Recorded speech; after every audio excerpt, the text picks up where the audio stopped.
What was your, "Sir, this is a Wendy's" moment? I worked in a cell phone store that had a veteran support office behind us. One day, an older gentleman was waiting in the queue. When it was his turn, I called him up and asked what I could help him with. He stepped up to the counter and told me that the Veterans Hospital was claiming his vision impairment was only 20% disability, and he felt it was much higher. I agreed, and I offered to walk him to the correct building and told him I would be a witness for him. LOL. I had a guy come into my place of work yesterday pissed off because he issued his payment date and had to pay extra to turn his phone back on. He said something along the lines of, "It was due at midnight and y'all aren't open at midnight, so how was I supposed to pay?" I calmly explained that we are open until 7 p.m. every day but Sunday, and he screamed, "Well, unlike you, I actually have a job. At my job. Whilst doing my job." I work for a CPA office that is in an office park with a couple doctors' offices. One day a guy came in only speaking Spanish, so I grabbed my Spanish-speaking colleague to translate. He talked to the guy in the lobby for a few minutes. Then the guy left, and my coworker came back and asked if that was a joke or we put someone up to that. Apparently the guy explained that his testicles were extremely swollen and painful. He was looking for one of the doctor's offices and just walked into the first building in the complex. "Sir, we do taxes here, not testicles." I was in Lowe's one morning, right after they opened. There was a woman at the service desk having a complete meltdown, yelling and screaming because Lowe's didn't have a licensed contractor there at the store for her to hire. She apparently woke up that morning and decided she needed a deck like that same day and thought she could just go to Lowe's and have someone immediately start building a deck. It was dead, so I stood with the cashier listening to the show. They ended up having to call the police to get her to leave. I've told this story tons of times to my friend's family because it's one of my favorite Domino's stories. This happened somewhere around 2018. One day it was really slow at work at Domino's. I was still a relatively new insider, only a few months into what would be about 4 years, and still in school. So I was hoping that it would stay slow so I could go home so I can cheat on my math homework, play some League of Legends, and get some sleep since my school started an hour earlier than other schools in the area. A woman, probably mid-40s, comes in to order a pizza. She's pretty chill, and we're just chatting while she's ordering because there really isn't much to do otherwise, since we already cleaned the store and oven and all that.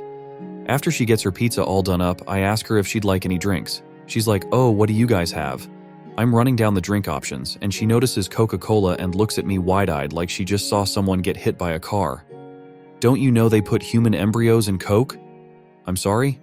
She then spends the next 7 minutes running down pretty much every major conspiracy, from human embryos and Coca-Cola to flat Earth to the moon landing being faked, etc. If you think of a pre-2020 conspiracy, she hit it, and she tied it all up in a neat little bow of, "It's all the Jews." I'm stun-locked. The only words that can come out of my mouth are, "So, no on the drink? Coke Zero, please." I guess the zero means zero embryos, lol. I work as a cashier at a home goods store. I'm very friendly and honestly treasure my customer interactions. I was doing my usual patter. "Hi there. How are you doing? Did you find everything all right?" And this lady tells me that it's the first time she's been out of the house in a while. I thank her for choosing store and go to move on with the transaction. She raises her shirt, shows me a huge angry red incision on her stomach, and starts telling me about her recent hysterectomy. The stitches hadn't even been removed yet. I sort of nod and smile and try to pivot to her total so I can move on with the massive line that's building, and she won't stop talking.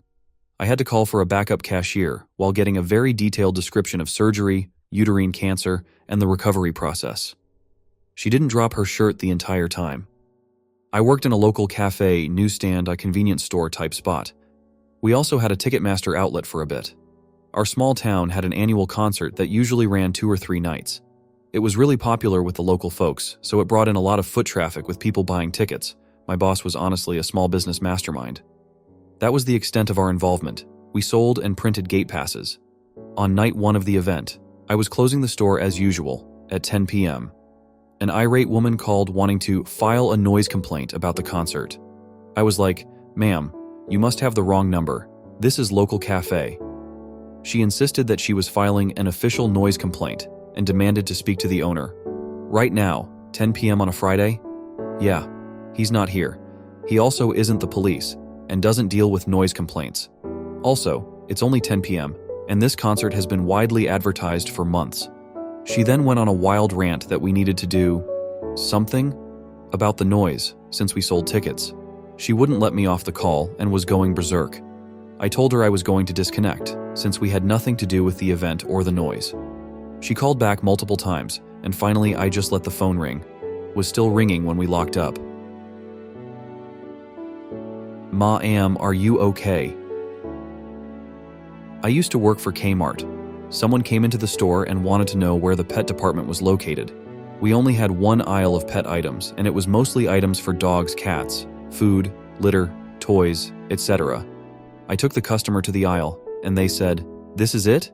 This is all you have for pet supplies? You don't have an actual department like other stores?"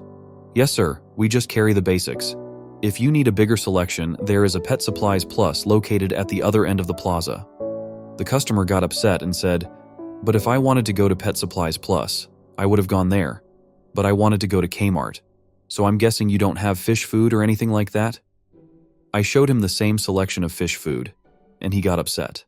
He then started asking advice for fish tanks, and again, I directed him to the Pet Supplies Plus that was located just a couple storefronts down from Kmart. When he insisted on not going to that store, I gave him directions to 2 other pet stores in the area. Eventually he left, but not before saying, "This is why Kmart is going out of business." Sure, buddy, the lack of a pet department is the sole reason Kmart is going out of business. I'm an Uber driver. Once had a girl I picked up from a karaoke bar that was obvious, upset, distressed. Asked if she was okay. "Yeah, I just did karaoke." "Oh, that's pretty cool. I did a song for my dad that died a year ago." "Oh, that's sweet of you." Nothing else was said until I got her home, which was only a couple blocks away. As I pulled in, this is what she said. "I'm not going to give you a bad rating for this, but you could have been more emotionally available for me." I just said, "I'm sorry," and had to stop myself from bursting into laughter. I felt bad for her, of course, but that was just the most ridiculous thing I've ever heard from a passenger. Especially prefacing it with, "I'm not going to give you a bad rating for this, but